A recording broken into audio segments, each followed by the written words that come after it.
So, Emma, bagong insidente. Kilala mo na ba ang mga pinulyar? Hindi po. Malapit lang ko kasi yung tinitirahan namin dun sa village nila eh. Minsan ho, may racket ako dun sa loob. Kaya natadaanan ko yung bahay nila. Pero hindi ko po sila kilala ng personal. Nalaman ko lang po kung sino sila nung dumaan yung sasakyan nila sa kali namin.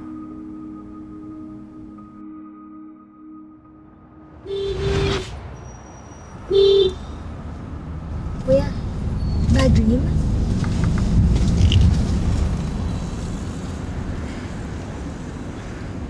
Mom, can we dine out for dinner? Ay, sweetie soul. I already texted Yaya Minda. She's preparing our dinner. Pero Mom, may bagong resto malapit sa village, oh. Look, ang cool ng scene niya, retro. Kuya, di mo naman po yung scene niya, ang cool, di ba? Christine, let's set it up some other day, okay? I have to rest early tonight kasi meron ng bagong surgery tomorrow. Ikaw, Kuya, busy ka? Date mo naman ako. Ayoko, Christine. Dali na, Kuya, please. Kuya. Kuya, let's Christine, go huwag mo ulit. out. Kuya, please. Sige na, please. Please. Ay, oh my God. They're there again. Ngunit tila di maiiwasan sa buhay ang saktan. Pag-asang pinaglalaban, matamis kinabukasan. Tila di maiiwasan. Ulang mabuhay niyo kung nagkakaroon yan! O, tabi-tabi! Mas muna! Stop! Stop! Diretso! Laki ng sasakyan dito dumadaan. May highway pa! Dali na! Sila may-ari ng kalye, no? Bakit naman kasi dumaan ka pa dito? Ay, traffic sa Marcelo Avenue eh.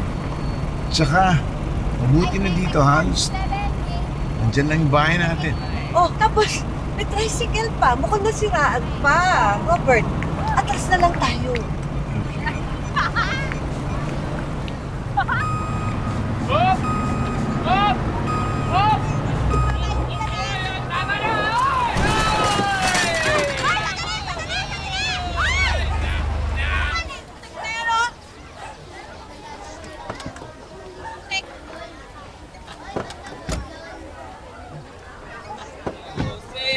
Oh, wow.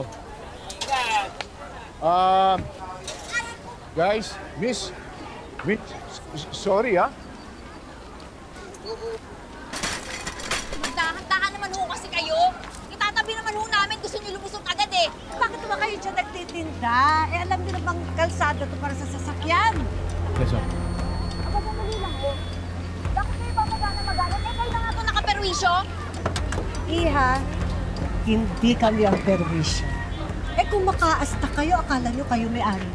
Kaya. Ay! Sandali! Sandali! Mataas na ang iba namin. Hindi namin inaangkin. Ako, nagtatrabaho ko ako. Okay? Yung sasakyan niyo, wala naman kagasgas-gasgas. Okay no, okay. Ako, anong nawala sa akin? Kabuhayan ko, di po ba, madam? Di ba?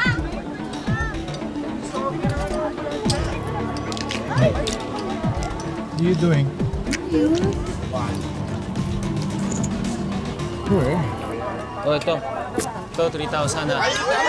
Baka sobra-sobra na yan. Sayang lang oras natin dito. Yabang mo ah! Ay, para sabihin ko sa'yo, hindi ko kailangan ng pera mo. Gusto niyo namin na kami bayaran? Banda mo yung barbecue mo. Ayaw namin ng gulo! Bayaran? Banda mo barbecue mo. Ah, kaya. Sandali, ano nangyayari dito?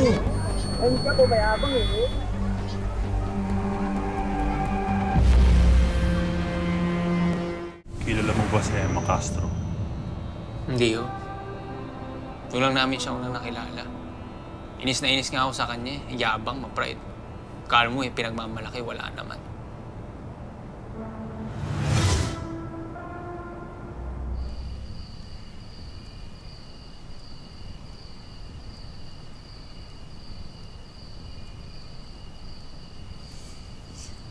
Hindi ko palalampasin yung ginawa nila kay Marius. I am going to file a complaint. Wag na, Han. Tayo naman talaga ang nag-umpisa eh. I was apologizing, pero pinairal niyo ang init ng ulo ninyong dalawa. Paano naman? Sila naman talagang perwisyo. Tapos non-stop pa yung videoke nila. Rinig na rinig dito sa bahay natin. Buti sana kung maganda boses nila. Buisit. Wala na yan. Wala na yan, Insan. Hayaan mo na yan. Gawa na lang tayong bago. Alam nyo, mabait naman yun si Mr. Penier. Sige, yung tatay, pwede pa. Pero yung asawa, lalo na yung anak na lalaki, no, Insan? Oo. Basta ako 200. Ang itim na mga budi niyan. Kuya, what you did to that lady earlier was really uncalled for. Ang bastos kaya ng ginawa mo. Bastos, Christine? Pasalamat nga siya, binigyan ko pa siya ng pera eh. If I know, modus niya lang yun para magkapera yan sila. Mali iniisip ko eh. Matulungin yung mga yun. Natatandaan niyo ba nung nakaraan nabigay kami ng relief goods, nakaraang bagyo? Sa kanila galing yun. Hindi ko na nga di maalala, Kap eh. At saka 3 delata, 2 instant mami. Thank you naman kung gano'n. Porque may pa-relief, may gana na silang magalit, insultuhin kami. Pwede, ang galing nila. Hindi naman mukhang manloloko si ate kanina eh. Kuya, the problem with you is you think all poor people are bad. Christine, look at me. Sino mo yung pa ako? Tell me why I shouldn't think that. Hindi naman sila masamang tao. Kapag nangangailangan naman tayo, di ba sa kanila tayo lumalapit? Yung lahat ng mga taga-village. Katulad mo, kapag hindi ka nagtitinda ng barbecue, asa ka? Di ba naglalaba ka kila Mrs. Ramos?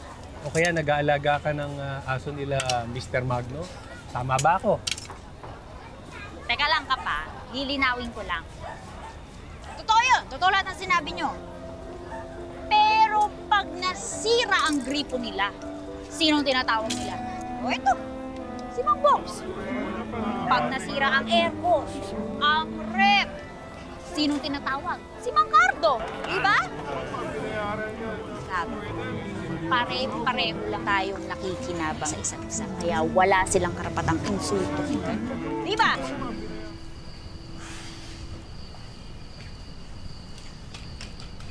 Need some air.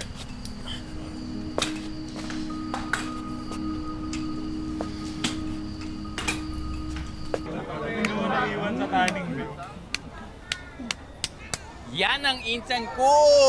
Ang Miss Universe!